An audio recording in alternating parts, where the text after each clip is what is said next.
Hello, you beautiful individuals. Welcome back to League Unlock. Little power rankings from Korea. And to be honest, Mark, the last couple of weeks, power rankings have been a bit boring in Korea. They're kind of staying as they were the week before.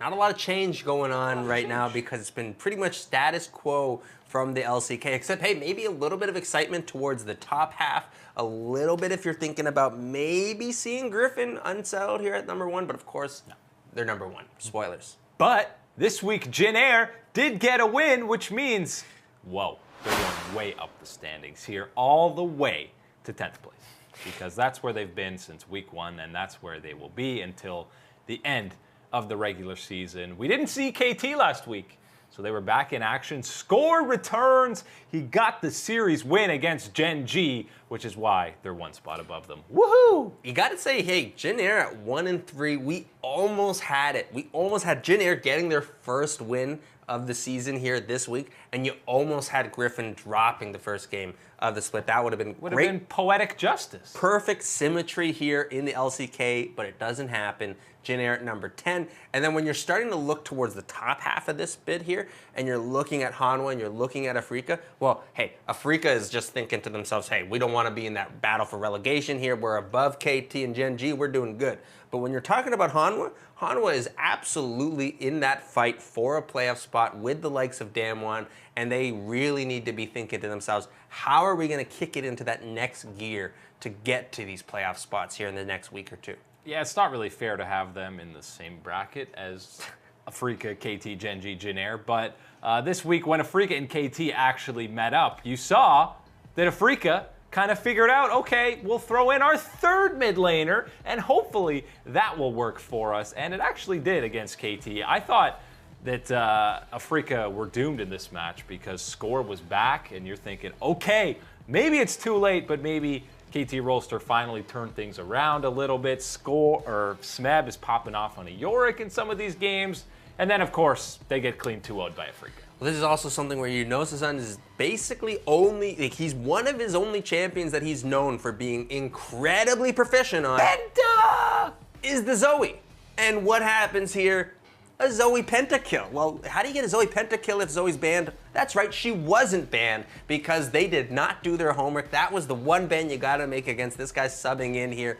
Didn't happen, and hey, they made him pay for it for sure. Getting that pentakill, getting style kills, and getting the series win. We'll see if we ever see UCal on the stage for Afrika again here in the He's spring taking split. pictures for them, man. He's the new team photographer. It kind of seems like a waste of You're talent. paying the guy, so It seems like a waste of the man's talent on the Rift, but hey, if you're picking up wins, I can't argue with you anyway. I'll argue with you even if you're picking up wins. Develop this, man. I want Keen, UCal, and Aiming all playing together, but Afrika still look better than KT, so who can really complain about that? The top 5, the big change this week, obviously, Damwon. The hype train was derailed a little bit. They're down a couple of spots. We had them in the top 3 last week, but the 4 losses that they had were not pretty. Kingzone completely dismantled them in their matchup, and that's why they hop over them for that #4 spot. You got to have Kingzone ahead of them in that match because of that match victory there. That way that squad's been rolling, has been looking good for them, and hey, making their way into this top 4 of the LCK power rankings, getting ahead of Damwon here, really cementing themselves as, hey, we're going to be one of these teams and we're going to try to grab that last playoff spot and hold on to it for ourselves is a really good sign for them moving forward. But when you get to that top 3, that's where you start to hit some real strong quality here in the LCK with Sandbox, SKT, and of course Griffin at #1.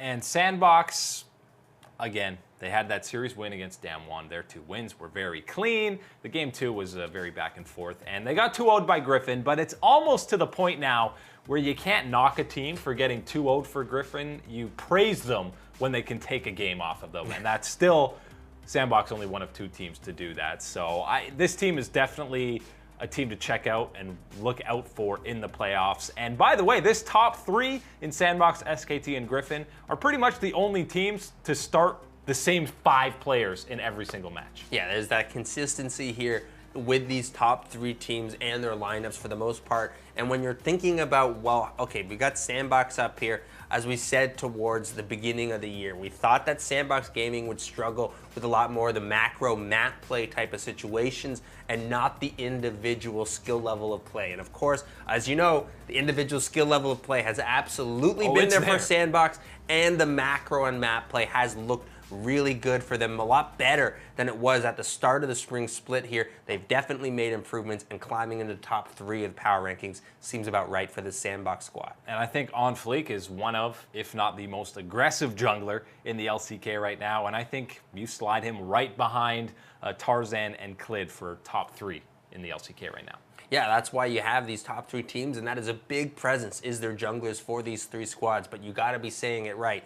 Clid here has got to be probably the second best out of this group of junglers that you're thinking about how his performance. There's a big gap, everyone behind Tarzan. Right, Tarzan. is Clid and On Fleek, and then you got to have Tarzan at number 1 here, because Tarzan is absolutely the biggest difference maker, I think, right now in the LCK and in his performance. You've been watching him, his creative picks, getting in even on that Evelyn there. Game 3 against SKT, making it a nightmare for the likes of Khan. And it is truly a masterpiece to watch Tarzan work his understanding of the jungle and how he needs to be and what he needs to be doing on the map, combined with the mechanical skill level that he's got. And we talked about praising teams for taking a game off Griffin. Well, we praised SKT all the way to 2nd on the power rankings. That's the only series they played this week was, you know, the best of 2019. And, you know, if they play that Game 3 perfectly, they probably come away with that series win against Griffin. But to be fair, I think Griffin made more mistakes in that set than we've seen them make in the other 11 best of 3s that we've seen this split. Right, and I think part of that is, yes, there were just some mistakes that were made by Griffin, but you do have to give credit to the SKT squad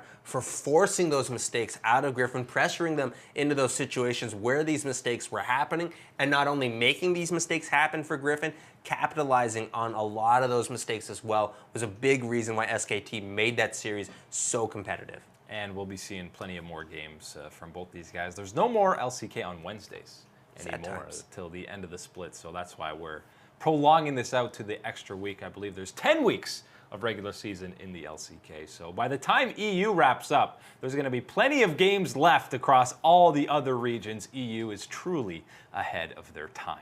That's all the time today for League Unlock. Eric and Mark with you guys. Thank you so much for watching. We'll see you guys next time.